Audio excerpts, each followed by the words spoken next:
This is the Tech High School, the old Tech High School, which is now Teacher Administrative Center.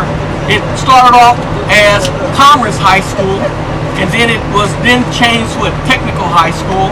And at that time, in the 50s and 60s, it was a integrated school. As the 70s rolled around, it became more and more segregated, to the point where it was 90+% African American students in it.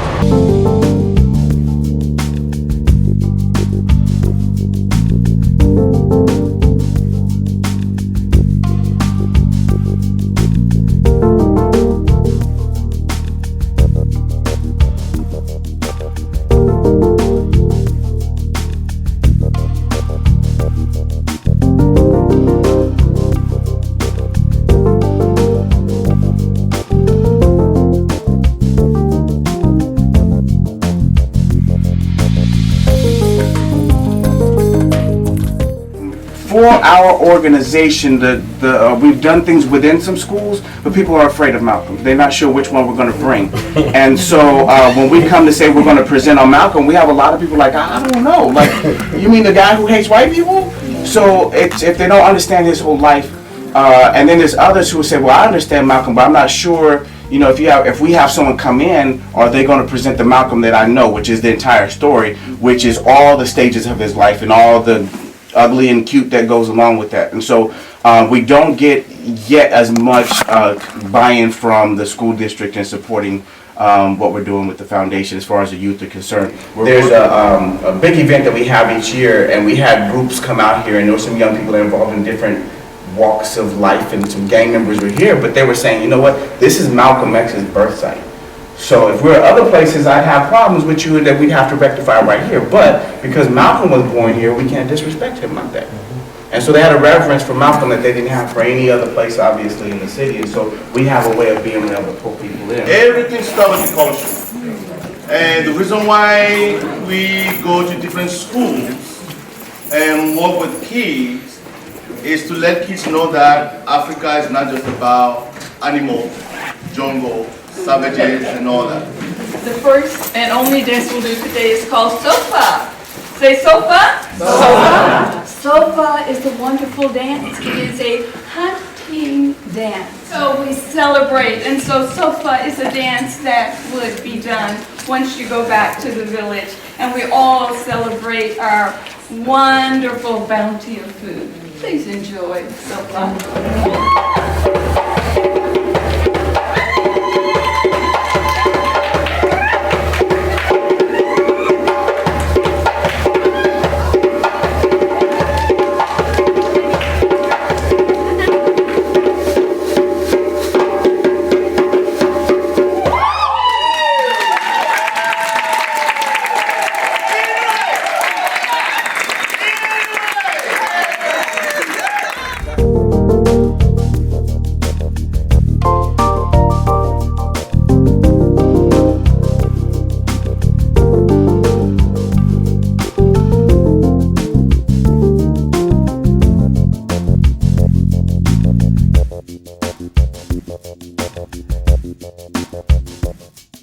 We think that we are part of the emphasis on Africana. We want to be part of the African Renaissance, the same one that Sheikh Diop talked about 50 years ago. So we have the materials that will assist in that direction, especially the educators may need to visit some areas that they haven't had the opportunity to do so. We do believe that one cannot teach what they don't know, and nor can they lead where they don't go. How did you get started with this? It's like you feel the history as you walk in and through here. Actually, it was my wife. When I discovered who I really was, what I really am, I just started buying books. I couldn't get enough books. So when I got a little money, I would buy books. And if I had anything left over, I buy some food and clothes. So that didn't work well. Didn't work well. So she said, "Hey, you can start your bookstore." And so we really need to do things that our ancestors did as a nation of people. We need to start reading those books that they were reading. And we have those books on the shelf. That is absolutely bedrock. Classical books, all the way from Drusilla Houston, the wonderful Ethiopians, just like taking a Polaroid picture. Still today, she wrote it in 1926. On the sheet that was given to you, there's an image of Mr. Brown's body that is burned. That is the definitive picture of a lynching in America.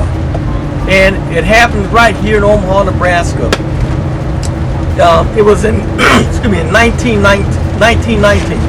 The summer of 1919 was called the Red Summer, because it was called red because the blood of blacks flowed to the ground across this country.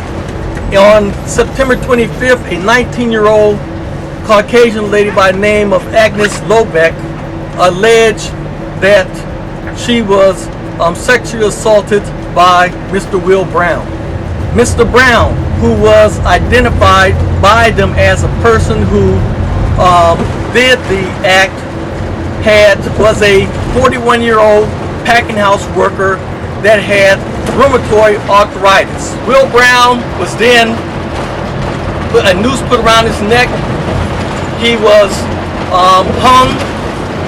Once his body was dead, they tied the rope with his neck still in the noose to the back of the automobile, and they drug him around the downtown Omaha area. Remember, there was back in the days before the flashing lights you see for construction areas and what have you, they used to put smudge pots of or lanterns up that had oil in them, and they had an open flame. That's what you saw. So what they did was they poured the oil onto Mr. Brown's body, and then they lit the body, and that's what you see, that picture of the men of Omaha and even a young child smiling when the picture was taken. If you ever want to look, there's the flagpole that is on the east side. If you walk 15 yards or 15 steps heading, it will be south. You will walk right into his gravesite. Omaha Boys and Girls Club, and you'll be surprised at the quality of assistance that the Boys and Girls Clubs are able to give each of the school classroom teachers as well as principals, if you only ask. We use the sports here as kind of a carrot. Kind of manipulate the kids a little bit, trick the kids a little bit, but it's real important that the kids are able to play the football, the basketball, the track, but at the same time, they have to do the educational component. And that's one of the things I'm pretty happy with Justin Wayne, who actually is on the president of the school board, that's demanding the kids actually excel in school and excel in sports at the same time. I know in the past couple of years, it's kind of been sad for me to see all these kids go through Omaha Central and not accept Division I scholarship because they don't have the grades.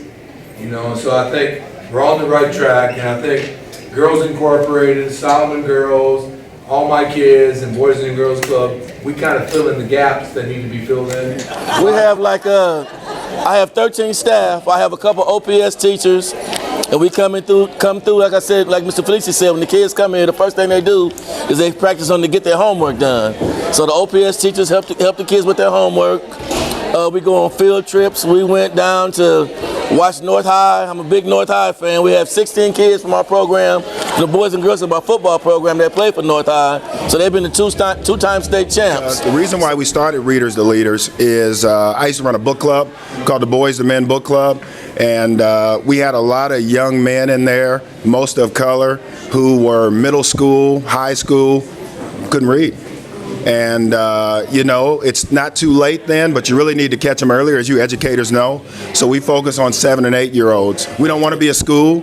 We're not equipped to be educators, but we have these kids a lot of time every week, and we can do our part. Look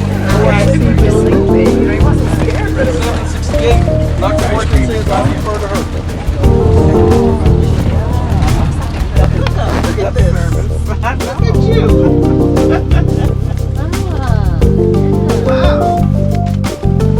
As you live your life, following you. May your footsteps lead to the path for them that's true.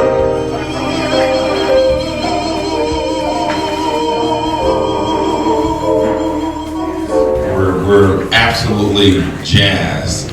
And we don't, you know, in terms of we like to show the jazz hand. So I know you're eating, but so lift up one hand, let me see a jazz hand. That's how we do our little jazz. Our mission is to preserve, promote, and present African American art and jazz.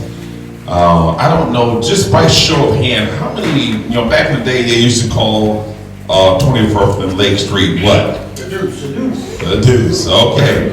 But Omaha, Nebraska is the home of jazz. Some of you think it's Kansas City. Some of you think it's New Orleans. This was the home of jazz. Because all of the major stars, well, turned out to be stars, came to Omaha first. This is where it all began. We don't have that history. We lost the fight. We didn't fight the battle to make Omaha the home, because the reason why Kansas City had it, they pushed it and made it so, and then New Orleans, they have just used it as part of their whole, what they are. But this is the home of jazz.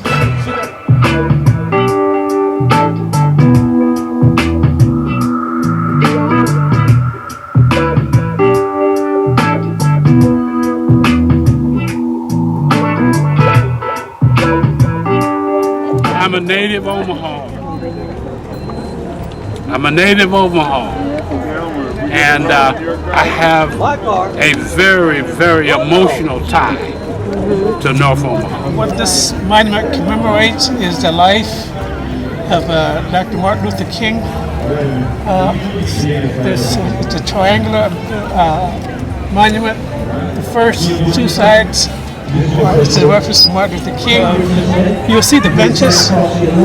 There are essays on those benches. Those essays were written by Omaha Public School students from grades 6 through 12. That right there is the first and only African American savings and loan ever. And it's a very historic building.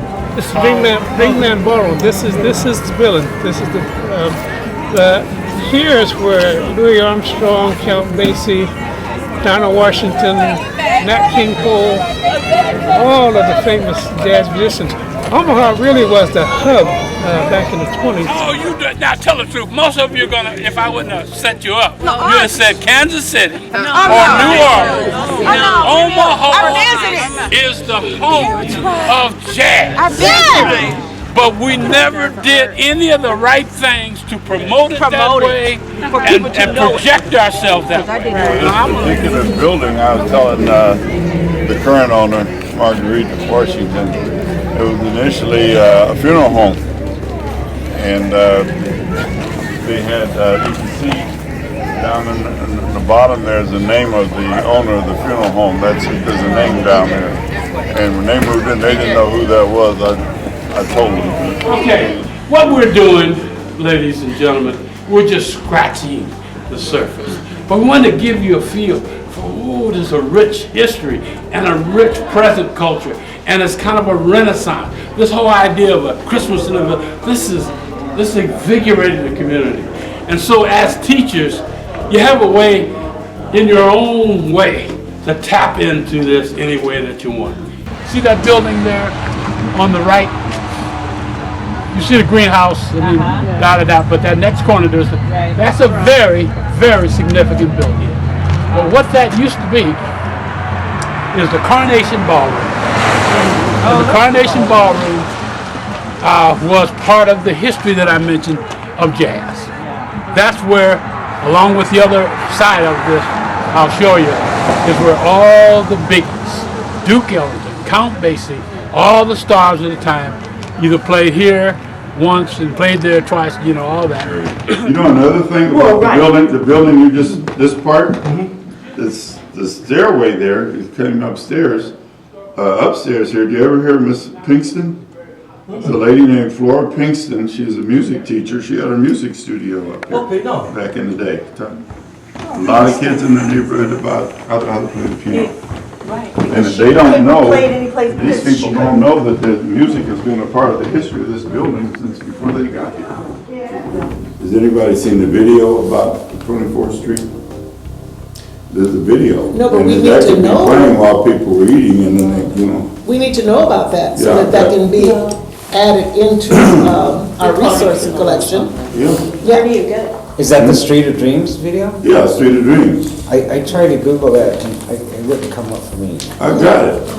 The hardest part of my experience today was realizing how far the Native American community has to come to reach this level of unity and community support, because today I sat back and I found that coming straight from the reservation into a Native program, I've been so consumed with the Native American community and trying to tackle all of the problems and the politics surrounding why we can't be a unified group. And then I sat back today and got to witness a community who is very united, has a lot of support, both professionally and community. I just appreciate hearing everybody's personal stories here. Not being from Omaha, you don't need them. I could feel your pride and the honor that you have in just sharing this afternoon with you. So it's made an impact on me. I was really troubled going into the Malcolm X today. It's the second time I've been there. Because the only thing that we know about Malcolm X is him being radical and not being a law-abiding citizen. That's all that we know. All of the stuff we were told today, we don't know that. And what our students need to know is that they have a very rich history and a very rich legacy. That was what happened here today. Having an open discussion, because we touched on some very sensitive issues today that may not have looked flattering to the city of Omaha, but it is what it is. And we're able to do it without poking fingers as who's right and who's wrong. My word acceptance, I felt more better. I learned a lot today and I can take it back. I started with the word community this morning. I'm going to end with the word community. I feel a sense of community. After that day, I feel more educated about my community. After today, I feel our children need to do an immersion on Omaha to learn more about the community that they live in.